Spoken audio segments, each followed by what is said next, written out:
전 시간에 로마서 7장 사도 바울의 고민에 대해서 우리가 말씀을 나누었습니다. 오라나는 공고한 자로다.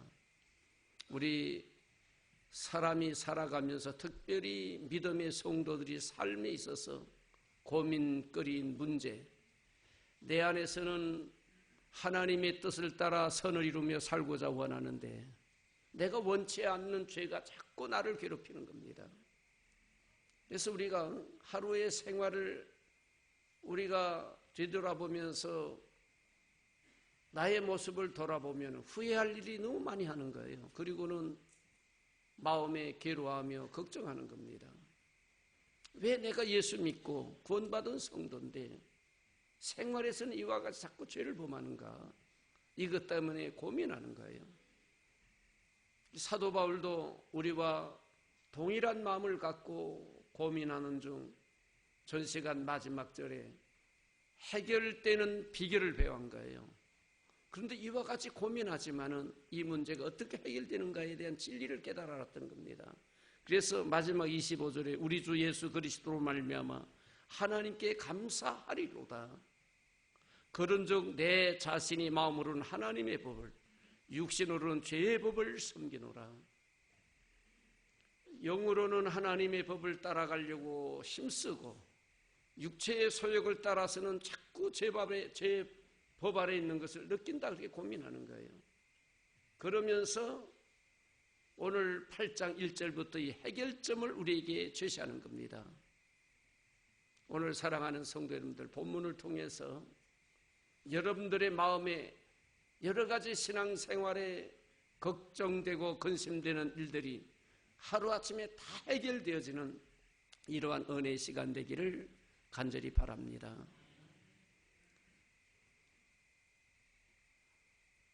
이게 조용하면 좋겠어요. 제가 조용하면 너무 시끄러워가지고 세상이.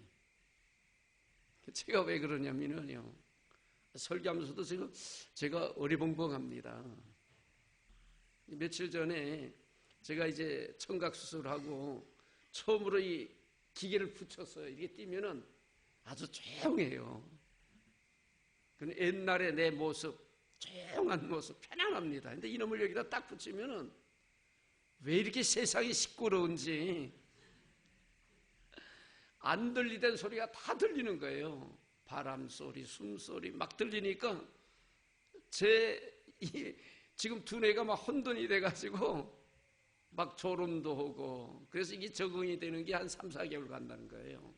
한 3일 전에 제가 부착을 했는데 어제도 결혼식에 주례하면서 내가 무슨 소리를 하나, 내가 말하는 거는 전에보다 더 안 들려. 근데 이쪽으로는 소리가 마이크를 통해 엄청 크게 들리는 거예요.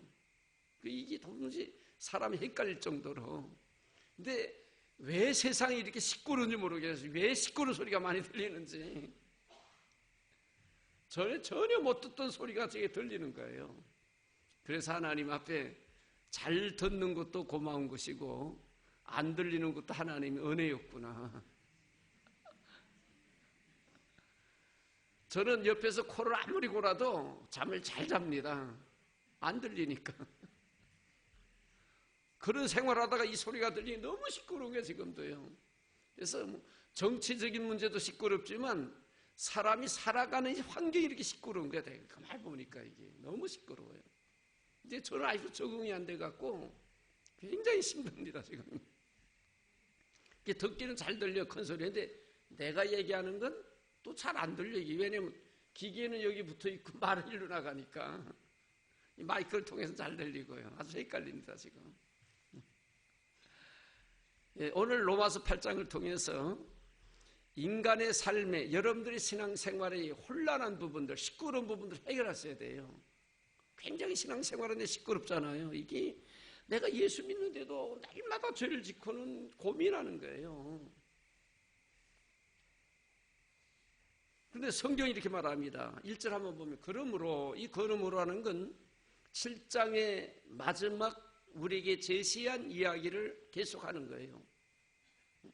너의 마음에 두 마음이 있어서 하나는 선을 행하고자 하고 하나는 악한 것을 행하고자 하는데, 사도 바울은 이것 때문에 오라 나는 공고한 사람이다. 누가 이 사망의 멍에서 나를 해방시킬까? 그러는 중에 비결을 배웠는데 하나님 앞에 감사한다 그랬어요. 그 해답을 우리에게 제시하기 위해서 그러므로 이제 그리스도 예수 안에 있는 자인 결코 정잠이 없나니, 사도 바울이 진리를 깨달아 알은 그 진리가 여기 있는 거예요. 예수 그리스도 안에 있는 자에게는 결코 정잠이 없다. 정죄라는 것은 너는 죄인이야. 죄를 졌기 때문에 죄값을 받아야 돼. 이렇게 지적할 사람이 아무도 없다라는 거예요. 죄를 짓는데도.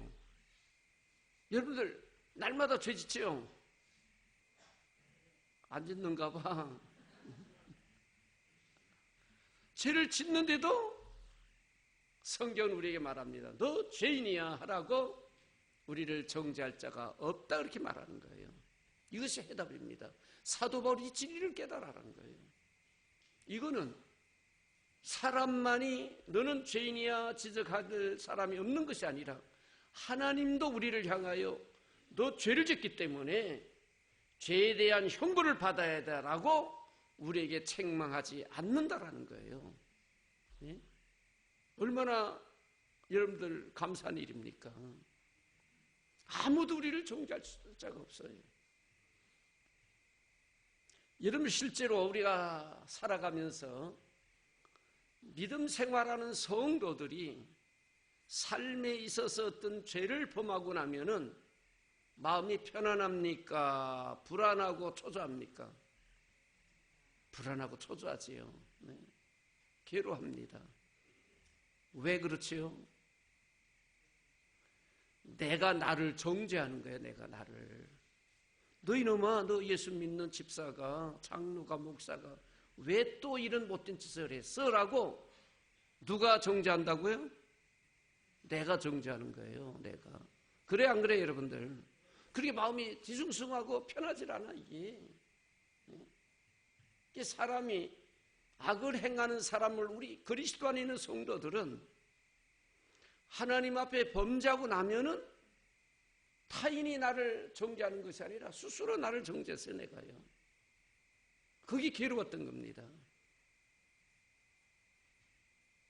성경은 그러기에 이 내가 나를 괴롭게 하는 그 이유를 우리에게 설명해 주시는데, 하나님의 자녀들이 의롭다함을 얻고 믿음의 선한 길을 걸어가야 되는데도 불구하고 악을 행하게 되어지면은 그냥 하나님께서 방관하고 놔두질 않으세요. 그리하면 계속 그 잘못된 길로 가기 때문에 하나님께서는 바른 길로 가도록 우리를 인도하는 그 작업이 필요한 겁니다. 그 작업이 성령 하나님께서 내 안에서 나의 연약함을 보시고 탄식하며 대신 기도해 주시는 거예요. 그래서 내 마음이 편치 않는 겁니다. 성령 하나님께서 너 잘못해서 왜 그 길로 가서 하나님의 기뻐하는 일이 아니야. 빨리 돌이켜 라고 자꾸 내 안에서 충동질을 하시는 거예요. 그래서 내가 편안하지 않고 하나님 앞에 나와서 회개할 수 있도록 만드는 겁니다. 그 성령님의 음성을 우리가 들어야 돼요. 그걸 듣지 못하게 되면은 하나님 앞에 돌이켜 돌아오지를 않는 겁니다. 그래서 로마서 8장 26절에 성령님은 말할 수 없는 탄식을 가지고 우리 연약함을 도우려고 기도하고 계신다, 이렇게 말씀하신 거예요.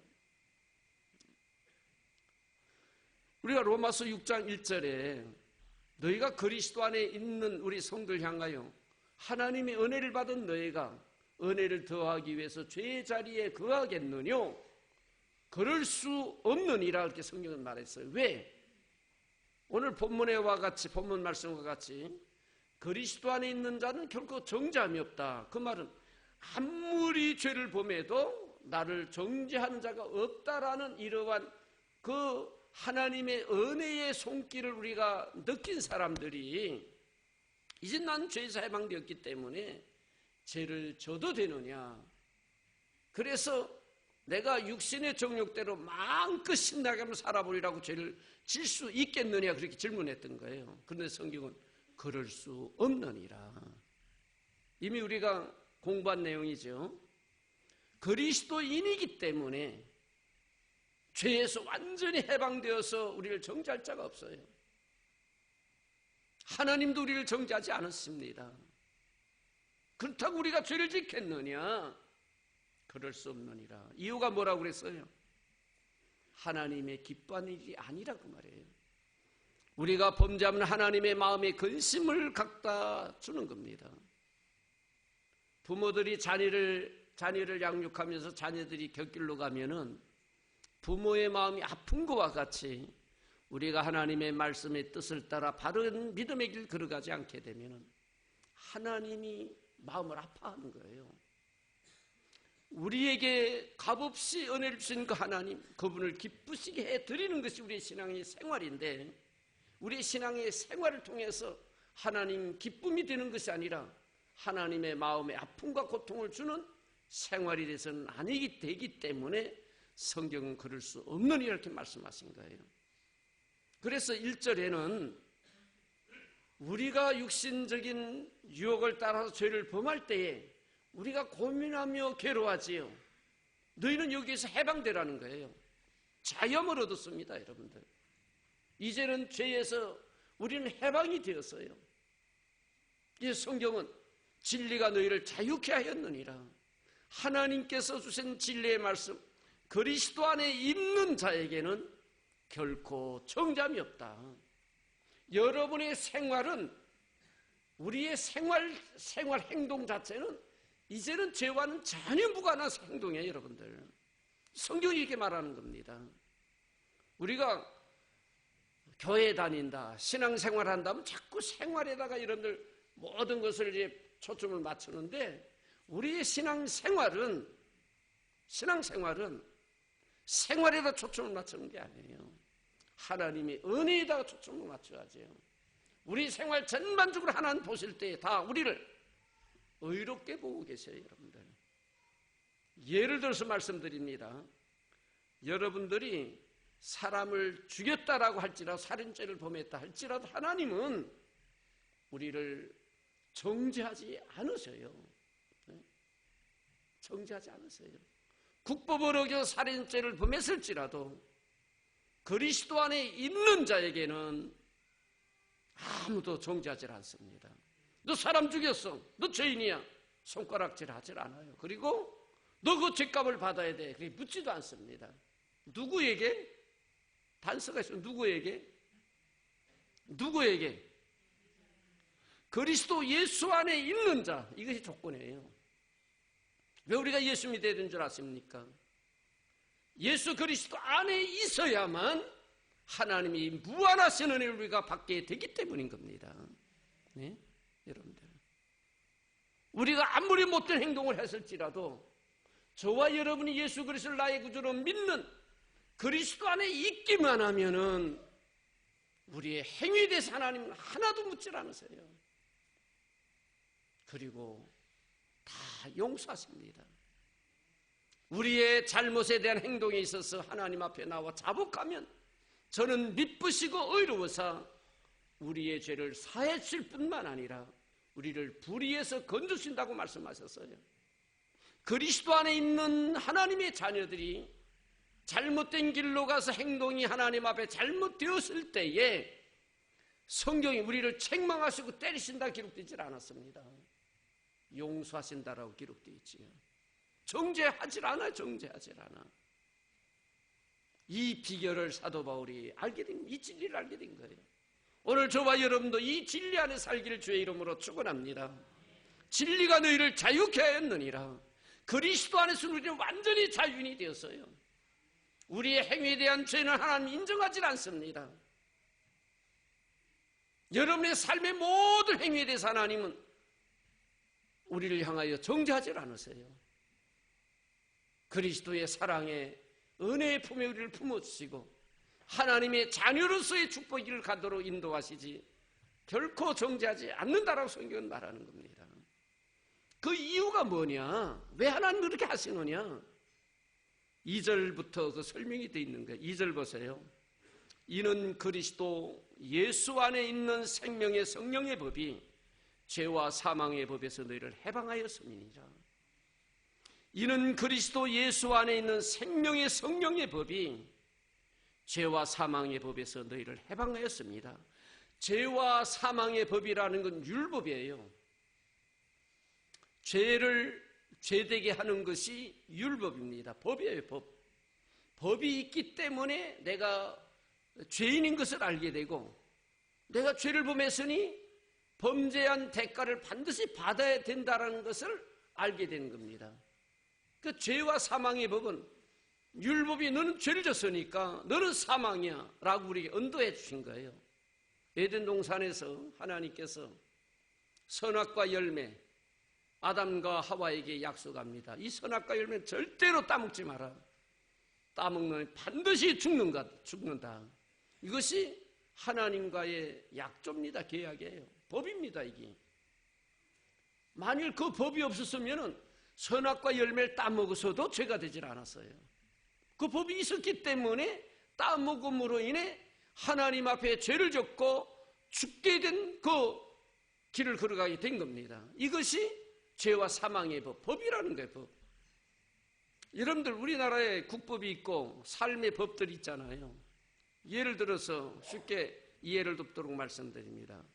내가 차를 몰고 가다가 앞에서 빨리 가야 되는데 앞차가 가질 않아. 그래서 중앙선을 막 들어가갖고 가는데 반대편에 오던 차와 충돌했습니다. 누가 잘못했어요? 누가 잘못했어요? 목사님 그런 거 묻고 계십니까? 다 아는 걸. 그건 중앙선 집업한 사람이 잘못했어요. 왜? 왜 잘못이지요? 교통법이 그렇게 만들었기 때문에 잘못이에요. 이게. 교통법이 그렇게 안 있으면은 중앙선 침범했어도 그 사람이 과실이라고 말할 수 없는 거예요. 법에 노란선을 딱 그어놓고는 중앙선을 침범한 무조건 이건 범죄다. 그렇게 정해 놓기 때문에 법이 규정했기 때문에 그게 법에 걸리는 거예요. 그게 죄가 되는 겁니다. 법이 없으면 중앙선 침범해도 죄가 아니에요. 율법이라는 것이 내가 죄를 지면 반드시 죽는 거야 라고 법을 정해놨기 때문에 죄와 사망의 법에서 우리를 해방을 시킬 수가 없어요. 아무도. 그런데 예수 그리스도 안에 있는 생명의 성령의 법이 죄와 사망의 법에서 너희를 해방시켰다라고 말하는 겁니다. 그렇기 때문에 그 법이 그리스도 안에 있는 생명의 법이 생명의 성령의 법이 죄와 사망의 법에서 우리를 해방시켰기 때문에 그리스도 안에 있는 자는 결코 너는 죽어야 돼. 너는 죄를 졌어. 정죄할 자가 없다라는 거예요. 이 놀라운 하나님의 은혜를 우리가 받았는데 어떻게 이러한 은혜를 받게 되었는가? 3절, 4절이 그걸 설명해 주는 거예요. 한번 읽도록 합니다.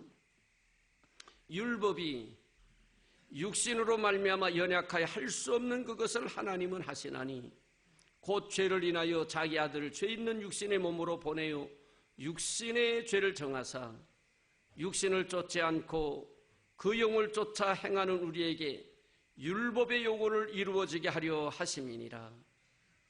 율법이 육신으로 말미암아 연약할 수 없는 그것을 율법의 법대로 우리가 육신이 연약해 살 수가 없어요. 우리의 육신으로는 하나님이 정한 율법을 지킬 수가 없는 겁니다. 하나님은 우리에게 이렇게 요구하시는 거예요. 너는 죄를 범했으니 죄값을 반드시 지불하는데 너는 죽어야 돼. 이것이 율법의 요구입니다. 그래서 우리는 반드시 죽어야 돼요. 죄값을 지불하기 위해서는 하나님 요구하는 것, 우리의 생명입니다. 근데 우리의 생명 요구하신 하나님이 너 대신 똑같은 인간의 생명체지만 죄가 없는 생명을 내 대신 제물로 드리워주면은 내가 죄를 용서해 줄게. 이러한 약속이 있는 거예요. 그래서 구약에 제사법이 생긴 겁니다. 피의 제사라고 그러죠. 구약의 성도들이 이스라엘 백성이 죄를 범하면 하나님 앞에 나가서 속죄 제물을 드려요. 번제를 드립니다. 그 제사법 전체가 보면은 죄에서 용서함을 받는 그러한 그 하나님의 은혜를 기억하는 거예요. 그래서 내 대신 양이나 소를 잡아서 속죄제물을 드려집니다. 죄를 질 때마다.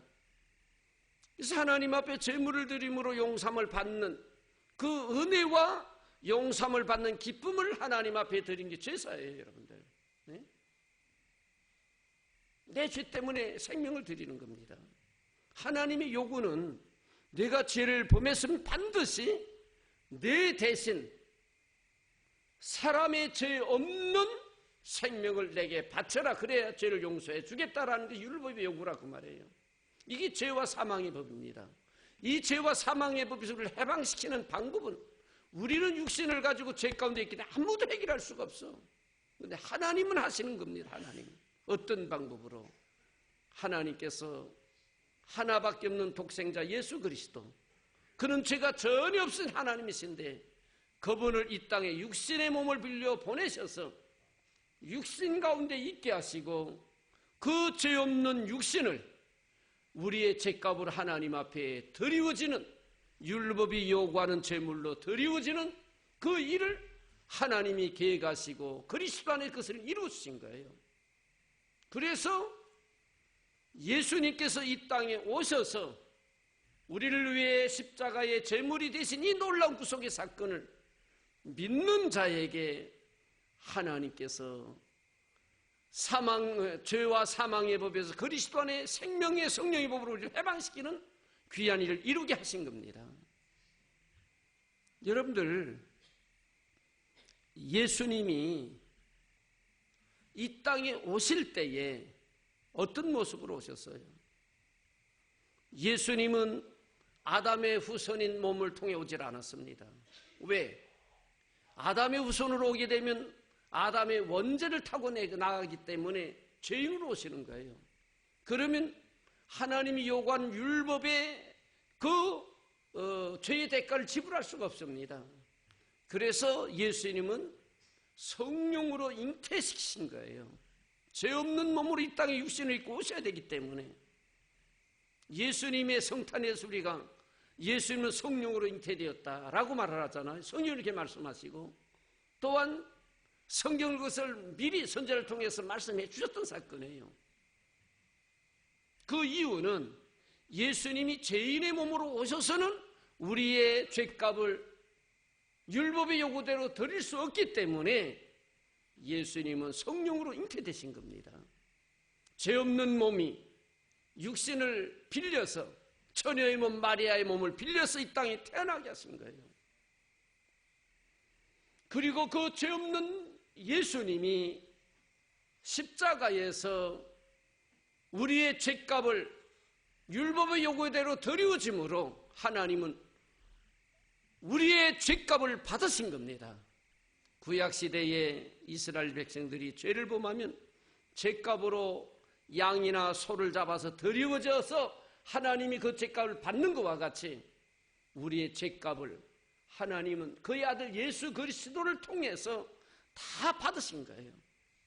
그래서 그 예수를 믿기만 하면 너희가 행해야 될 행위를 대신 예수님께서 행해 주셨기 때문에 너희의 죄를 내가 묻지 않는다라는 하나님의 은혜인 겁니다.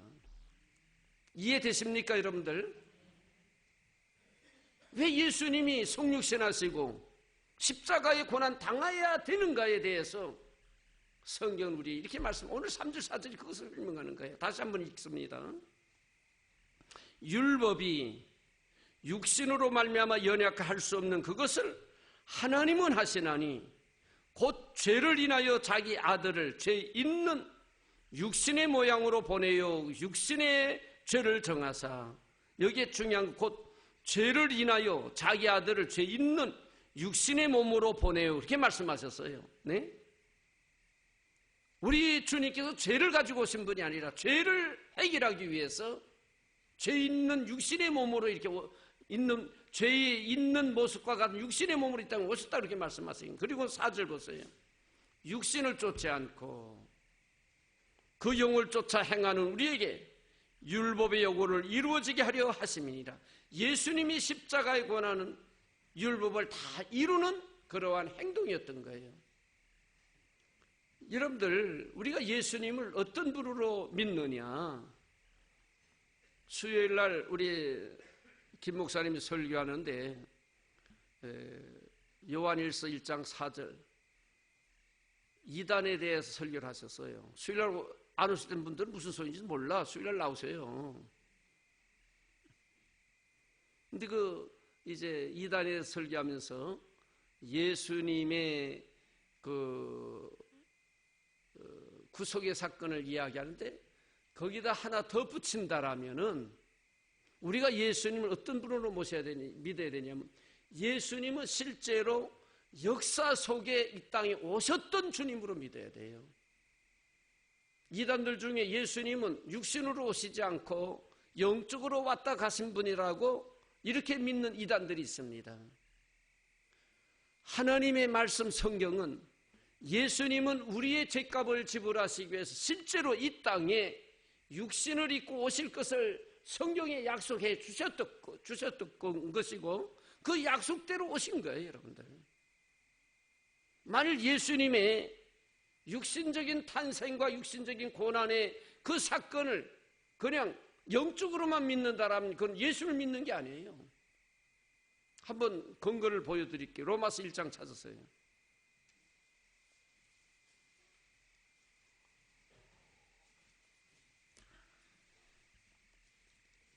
로마서 1장 2절, 3절, 4절을 읽습니다. 1장 2절, 3절, 4절 다 같이 시작.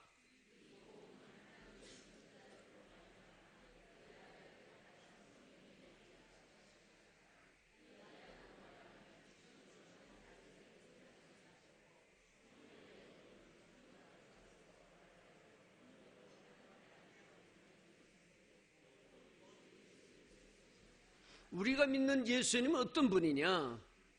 이미 성경에 선지자들 통해서 그의 사역을 다 기록하여 주셨어요. 그 성경의 기록대로 이 땅에 오시는데 다윗의 혈통을 타고 오신다라고 말씀하신 거예요. 3절 보면은 이 아들로 말하면 육신으로는 다윗의 혈통에서 나셨고 예수님이 이 땅에 역사적으로 오신 역사적인 사건을 우리가 믿어야 된다 그 말이에요. 네? 그냥 영적으로 믿어 이건 아닙니다. 예수님은 성경에 기록된 대로 다윗의 혈통을 타고 인간의 육신의 몸을 위해 이 땅에 태어나신 분이에요. 그리고 성경에 약속하신 대로 십자가에서 우리의 속죄제물로 하나님 앞에 드려진 분입니다. 그분이 하나님이 약속하셨던 그리스도, 그때 그 사람이에요. 이걸 믿지 않으면 여러분 진정한 믿음이 아닙니다. 네? 역사 속에 그대로 이루어진 분.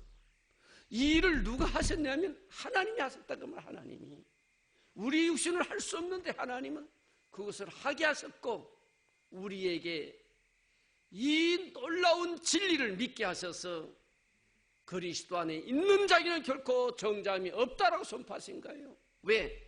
예수님이 내 죄값을 다 지불해 주셨기 때문에. 그래서 요한복음 3장 16절에 하나님이 세상을 이처럼 사랑하사 독생자를 주셨어요. 그리고 그 다음에 이는 조건이 저를 믿는 자마다 조건이 믿기만 하면 영생을 얻게 하려 하심이니라.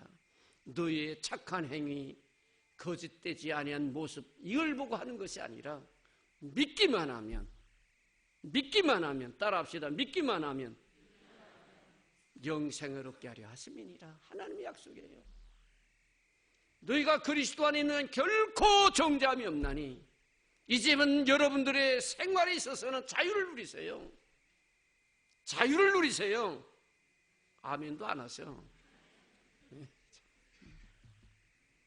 여러분의 생활에 대해서 여러분들 마음에 조금도 부담 갖지 마라. 왜 신앙생활하면 날마다 그냥 근심걱정이 살아가냐고. 하나님 우리에게 자유를 주셨는데 여러분들, 네?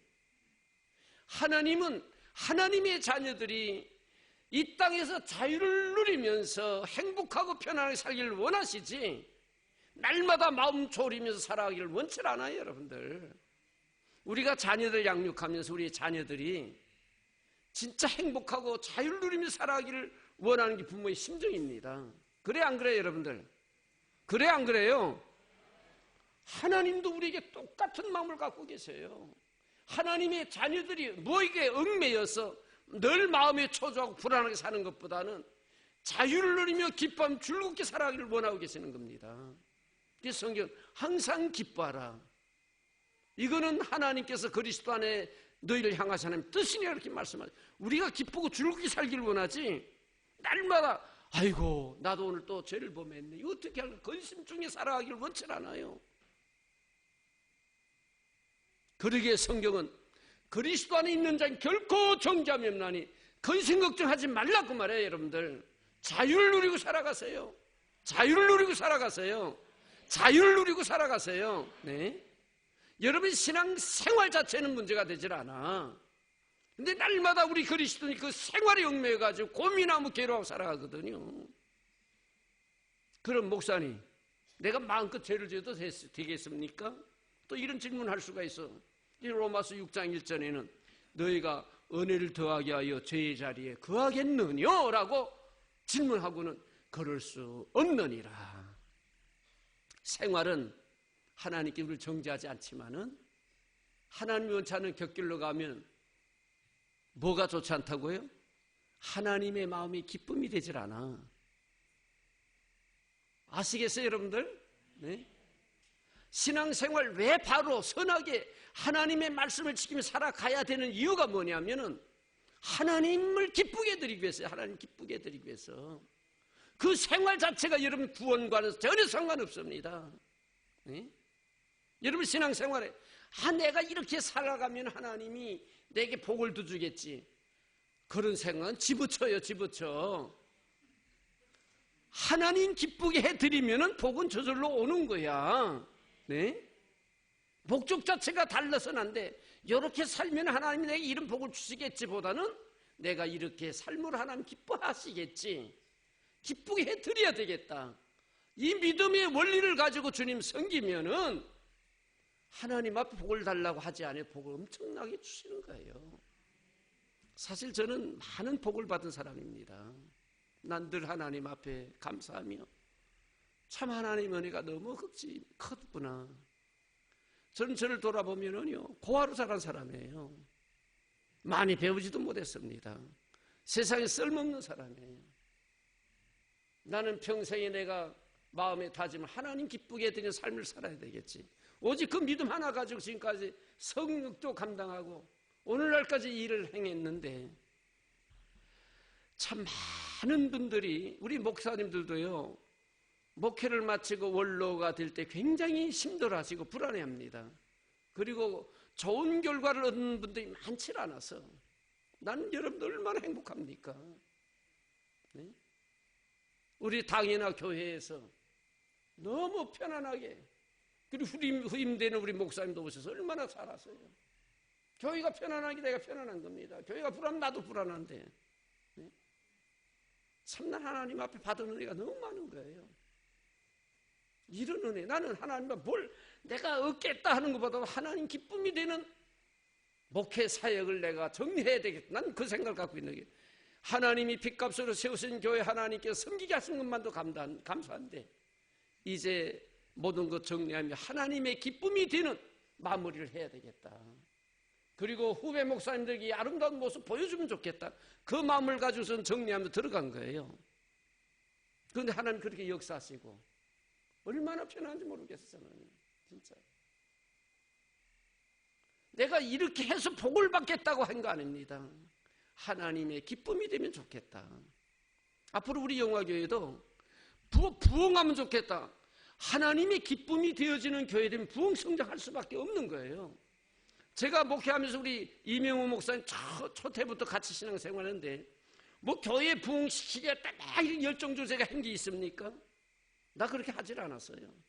하나님 앞에 바른 목회해야 되겠다는 주심만 가지고 성도들에게 듣든 아니 듣든 하나님 말씀만 바로 전하는 사역을 했는데 그래도 교회가 어느 정도 성장된 거예요. 자랑이 아닙니다. 제가 하나님의 은혜지요.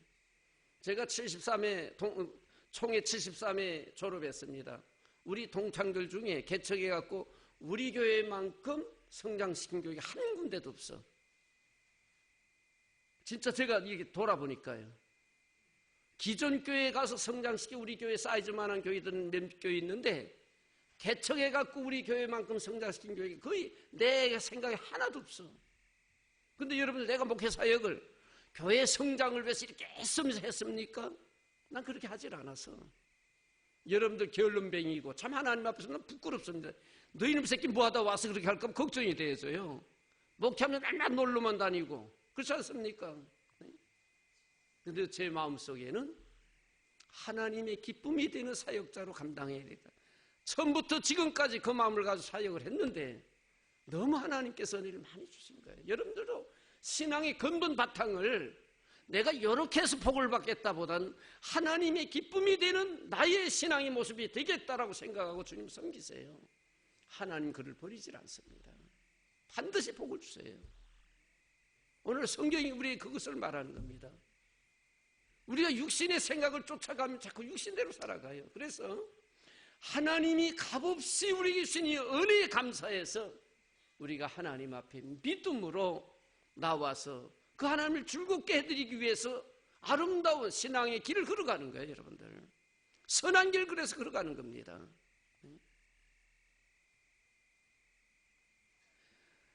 5절 6절 다 한번 보면은 자 한번 보세요. 육신을 쫓는 자는 육신의 일을, 시간이 조금 길어졌죠. 육신을 쫓는 자는 육신의 일을, 영을 쫓는 자는 영의 일을 생각하나니 육신의 생각은 사망이요 영의 생각은 생명과 평안이니라. 육신의 생각은 하나님과 원수가 되나니 이는 하나님의 법에 굴복지 아니할 뿐만 할 수도 없음이니라. 육신에 있는 자들은 하나님을 기쁘시게 할 수 없느니라. 만일 너희 속에 하나님의 영이 거하시면 너희가 육신에 있지 않고 영에 있나니 누구든지 그리스도의 영이 없으면 그리스도의 사람이 아닙니다. 우리가 육신에 속하여 살면 육신의 일만 생각하는 거예요. 뭘 얻을까, 무엇을 구할까, 무엇을 먹을까. 네? 여러분들 내가 이런 생활하면 복을 얻겠지. 이것도 육신적인 생활이에요. 하나님의 기쁨이 되는 삶을 살겠다라고 생각해야지. 신앙에 있어서 신앙생활은 구원과는 전혀 상관없는 겁니다. 여러분의 신앙생활은 하나님이 정죄하질 않아요. 그런데 왜 우리가 죄를 지어서는 아니 되느냐? 하나님의 기쁨이 되지 않기 때문에 하나님의 기쁨을 드리기 위해서는 죄를 지어서는 안 된다 그 말이에요. 하나님의 기쁨을 드려주면 하나님 그를 지키시고 은혜 가운데 가는데 우리가 육신의 생각대로 짤막하게 자꾸 걸어가면 육신의 생각은 결국은 사망이라고 됐어요. 영의 생각은 생명과 평안인데 육신대로 살면 하나님의 법을 순종하지 않습니다. 하나님의 법에 굴복하지 않아요. 하나님을 기쁘시게 해드릴 수가 없습니다. 성경이 이렇게 말하지 않습니까? 네? 그리고 하나님과 원수가 된다 그랬어요. 오늘 사랑하는 성도 여러분들, 여러분의 신앙생활을 여러분들이 한번 점검해 보세요. 과연 나는 어떤 신앙생활을 하는가? 저는 바랍니다. 우리 모든 성도들이 하나님의 기쁨이 되어지는 이러한 신앙의 승리자들 되셔서 우리 하나님이 야 영화교회 아무 집사 내가 네 하나님 된 거 내가 참 좋다 이런 얘기를 해야지. 그 영화교회 아무 집사 내가 그 집사 하나님이 된 거 너무 마음이 아파 이런 이야기 듣고 싶습니까 여러분들? 여러분 선택이에요.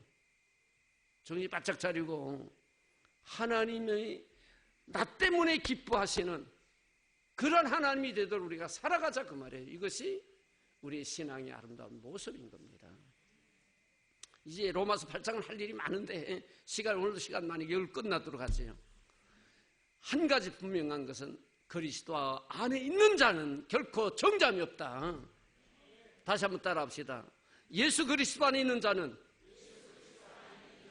결코 정잠이 없다. 자유와 평안을 가지고 주님 기쁘시게 해드리는 신앙의 삶이 되길 주의 이름으로 축원합니다.